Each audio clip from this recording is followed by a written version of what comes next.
Fala galera, amigas e amigos do Flamília da Nação. Olha, flamenguista não tem um minuto de paz. Não é um dia, não. É um minuto de paz.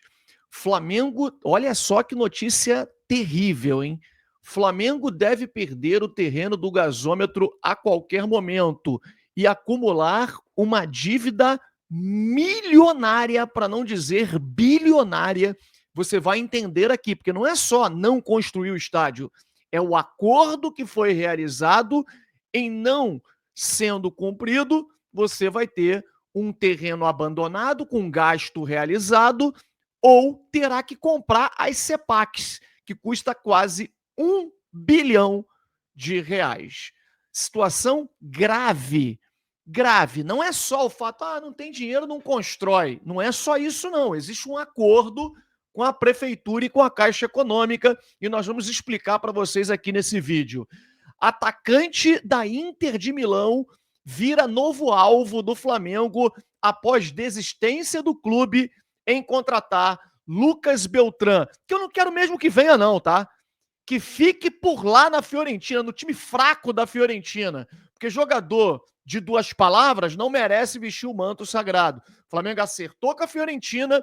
Segundo o site lá, o perfil da Fiorentina News, o jogador chegou a dar o ok para o Flamengo, divulgamos aqui, e depois voltou atrás. Então fica por lá, Beltrão. Você não seria nada demais mesmo, não chegaria aqui, seria reserva, não jogaria como titular absoluto na equipe do Flamengo. O Flamengo mira um novo atacante e você vai saber agora aqui quem é. Tudo isso e muito mais vocês vão ver agora aqui no nosso canal Flamília da Nação. Olha, informações importantíssimas, por isso eu peço a você para que suba um like. Mete o dedo no like nesse momento, ajude a termos mais pessoas acompanhando o nosso conteúdo. E também inscrevam-se no nosso canal Flamília da Nação, porque informações gravíssimas traremos nesse momento. Nós vamos rodar a vinheta, o drone vai subir enquanto você mete o dedo no like. Sobe, drone.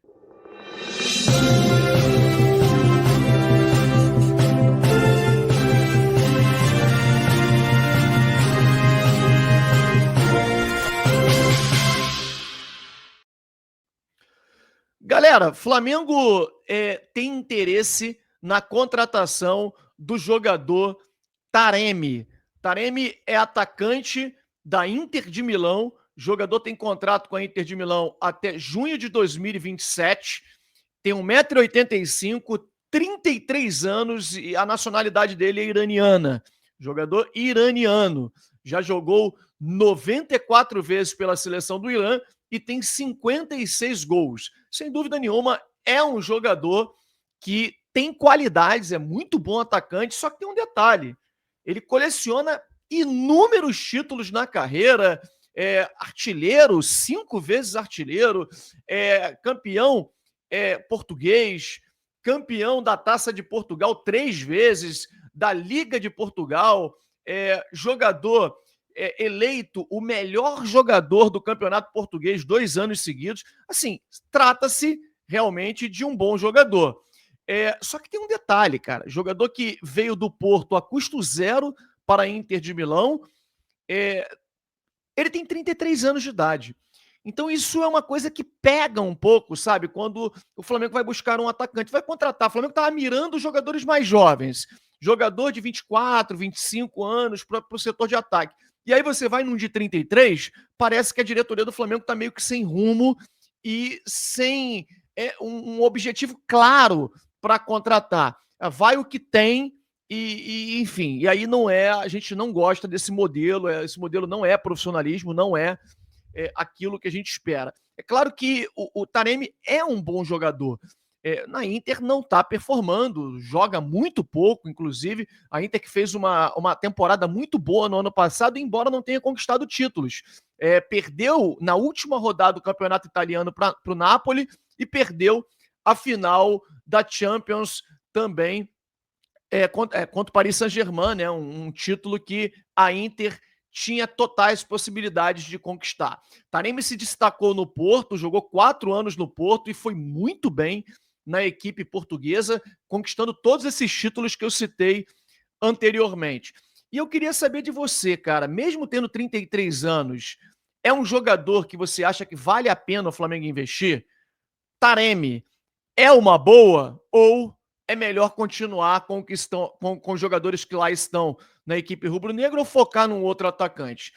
Bom, a gente tem informações que o Flamengo sondou também a situação do Richarlison, atacante que já jogou na seleção brasileira e que não está muito satisfeito jogando no futebol inglês. Vamos aguardar para a gente poder já já trazer mais informações sobre essa questão do Richarlison, porque a gente confessa que não tem tantas informações assim. Sondar é uma coisa, ir atrás é outra, completamente diferente. Galera, vamos entrar aqui num assunto muito polêmico. O Flamengo que não tem realmente, a torcida não tem um minuto de paz. A gente acreditou numa história, comemoramos, ironizamos os rivais, dizendo que agora o Flamengo tem o seu estádio. Tivemos o projeto aprovado. É importante que se diga isso, tá? Porque muita gente nesse momento está dizendo que a responsabilidade deve ser do ex-presidente Rodolfo Landim.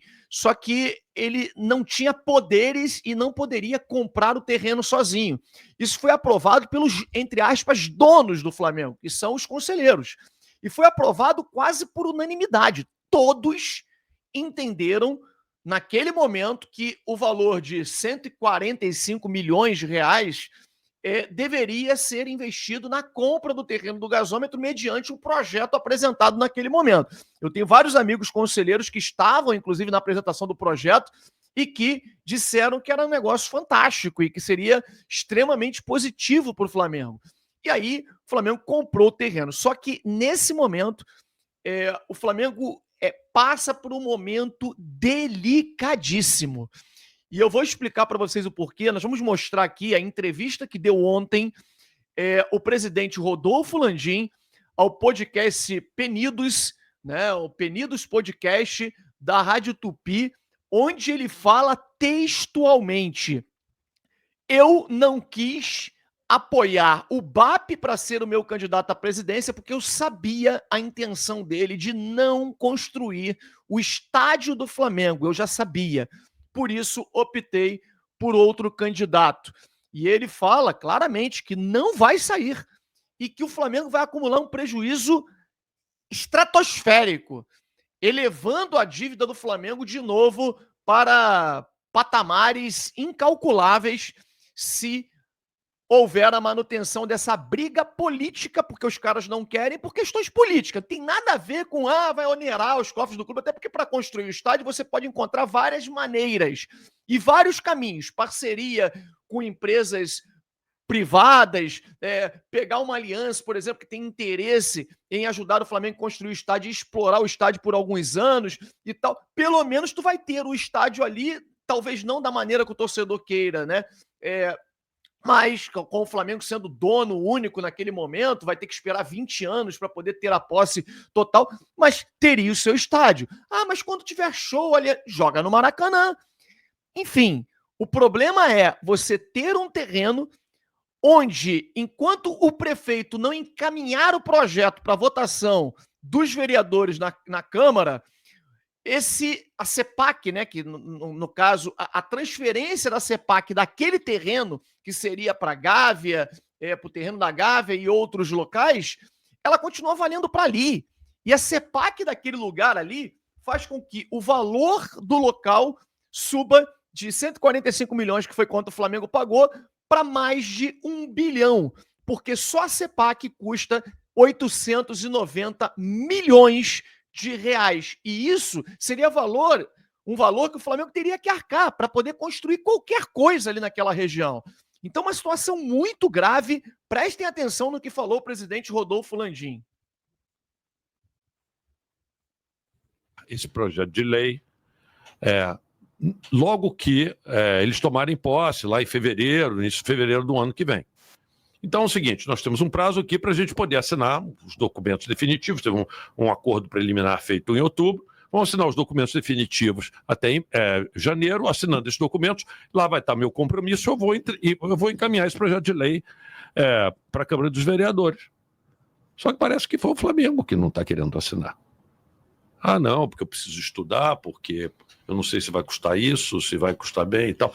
Assim, desde o início, assim, falando sinceramente, Eu sabia que isso não ia sair, né? E essa foi uma das grandes razões pelas quais, assim, a minha escolha pessoal de candidato foi outra. Você acha que o estádio não sairia com o BAP? Eu tinha absoluta certeza. A atual diretoria do Flamengo não tem interesse em acelerar o processo nem de fazer o estádio. Nenhum. Porque, assim, eu tenho absoluta certeza disso. Ele vai dizer que não, que não é verdade, que eu estou fazendo, mas eu tenho absoluta certeza. Eles vão tentar criar todos os tipos de desculpa e de respaldo, vão pedir pareceres de não sei o que e tal, para tentar provar o contrário, para poder... Procrastinação? Não é só procrastinação, é matar o projeto, que eu acho que é pior, é matar o projeto. Mas você acha que tem chance de matar o projeto?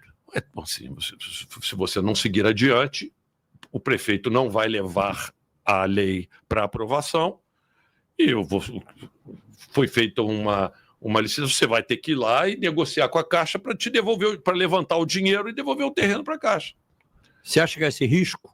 Eu acho que tem um risco enorme. Não é um risco pequeno, não. Só não aconteceu porque o prefeito é paciente. Então o Flamengo está sob a ameaça de perder o terreno do gasômetro. Isso é uma boa pergunta você fazer para o prefeito. Mas assim, basta o prefeito dizer o seguinte: olha, cansei, estou de saco cheio. Sabe aquele compromisso que eu tive de vocês de mandar a lei? Porque todo o processo, o Flamengo entrou muito pouco nessa renegociação. Entenda, essa renegociação é fundamentalmente uma renegociação entre o fundo e a prefeitura. Por quê? Porque o terreno era do fundo e ali, atrelado àquele terreno, tinha uma quantidade de CEPACs enorme. O prefeito desapropriou o terreno e disse o seguinte: porque eu tenho interesse de fazer aqui um estádio, estou abrindo isto para uma licitação pública, para quem quiser fazer um estádio, fazer um estádio. O Flamengo foi lá e comprou o terreno. Tá certo?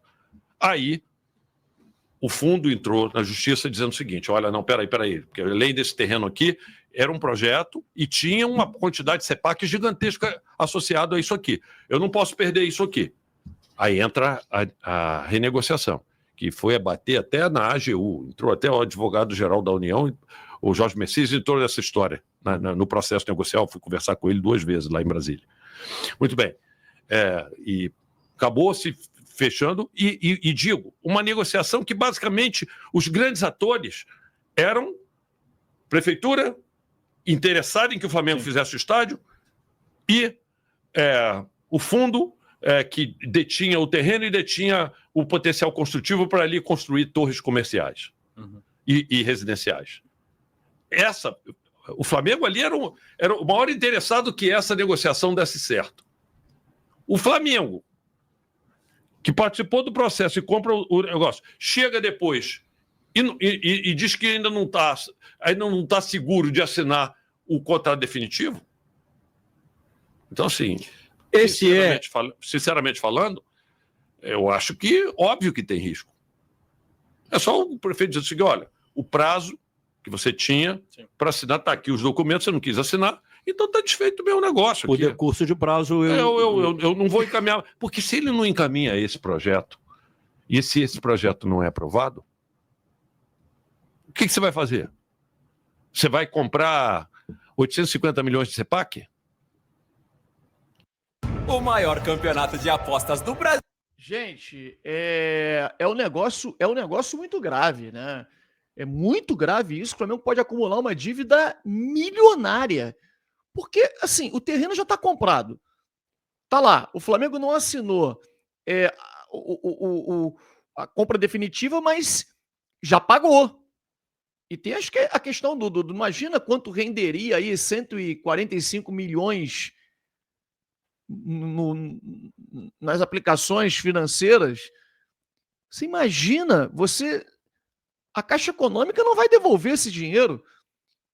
E pode exigir com que o Flamengo, para construir qualquer coisa, o Flamengo constrói daqui a 10 anos o estádio. Beleza, mas aí você vai ter que pagar as CEPACs. O que é CEPAC? É o potencial construtivo do local.